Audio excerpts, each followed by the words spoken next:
सबसे पहले आप लोग इस चैनल के सब्सक्राइब कर ली काहे कि यहाँ डेली फ्री सॉन्ग आवला। जितना भी हमार नया सिंगर भाई बाटे तो प्लीज़ चैनल के सब्सक्राइब करी।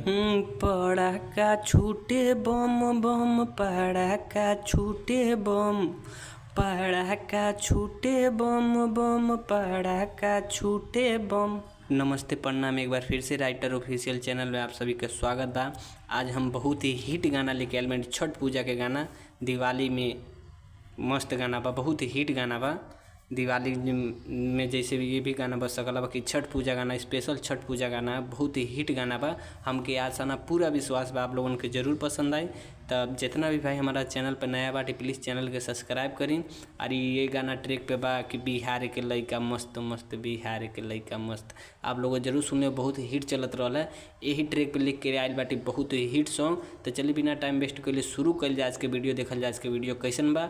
और जितना भी भाई हमसे पर्सनल सॉन्ग लिखवाल चाहते स्क्रीन पे आपके नंबर शो करत हुई 8756090687। ये हमारा नंबर बा, पर्सनल नंबर बा।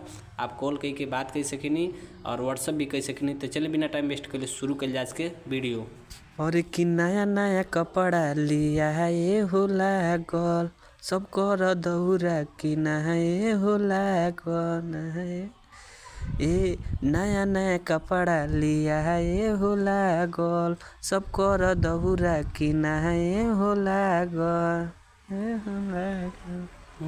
कोइले बा ननका जिद जिद, कोइले बा ननका जिद जिद, कुछ ली हो के खरीद रीद। छुर छुरिया और छुर छुरिया पड़ाका कम कम, नाचेला ननका छम छम। छूटेला पड़ाका बम बम, छूटेला पड़ाका बम, छूटेला पड़ाका बम बम, छूटेला पड़ाका बम। तो आप लोगन के मुखड़ा कैसन लागल प्लीज़ कमेंट करके ज़रूर बताइए हमारे भाई। और जितना भी भाई हमसे पर्सनल सॉन्ग लिखवाल चाहते हैं तो स्क्रीन पे आपके नंबर शो करता है 8756090687। ये हमारा पर्सनल नंबर बा। और ये गाना बहुत ही हिट बा, हमके पूरा आशा ना पूरा विश्वास बा केहू भी भाई बढ़िया से गाए तो गाना बच जाए। ये 100% विश्वास बा हमार।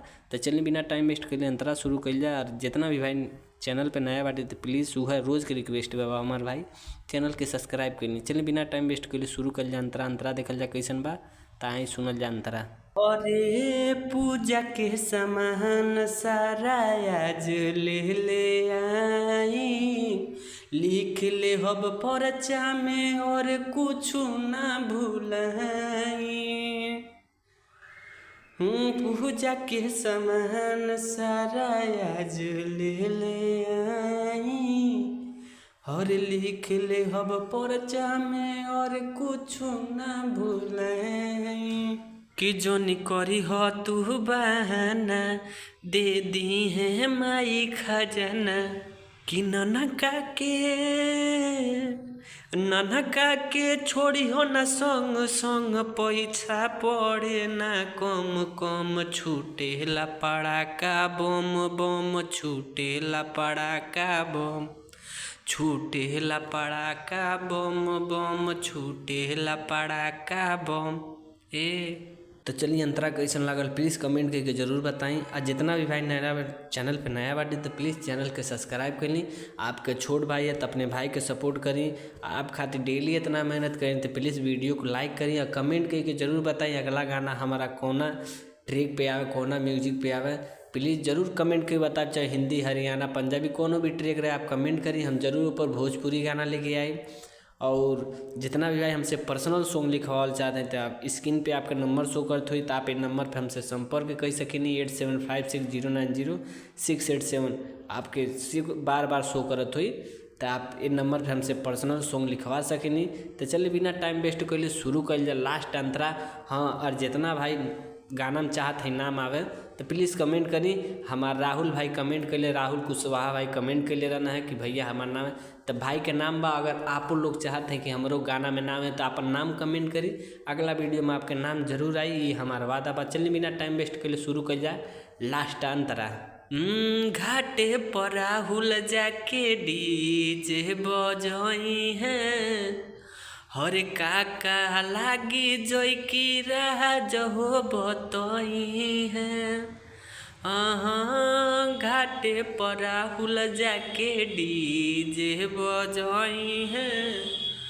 हरे काका चाही जोई की राज हो बतई है कि कहल अब मान बतिया हो जाई पिया रतिया। अरे चकरी हाँ चकरी जराइब हम अनार वाला थोड़ा कम कम पड़ाका छूटे बम बम पड़ाका छूटे बम पड़ाका छूटे बम बम पड़ाका छूटे बम। तो वीडियो आप लोगन के कैसन लागल प्लीज़ कमेंट करके जरूर बताएं। और जितना भी भाई हमारा चैनल पर नया बाटी तो प्लीज़ चैनल के सब्सक्राइब करें। आपके छोट भाई हैं तो प्लीज़ चैनल के सब्सक्राइब करें। चलिए मिल जाए आपसे नेक्स्ट वीडियो में, तब तक के लिए धन्यवाद।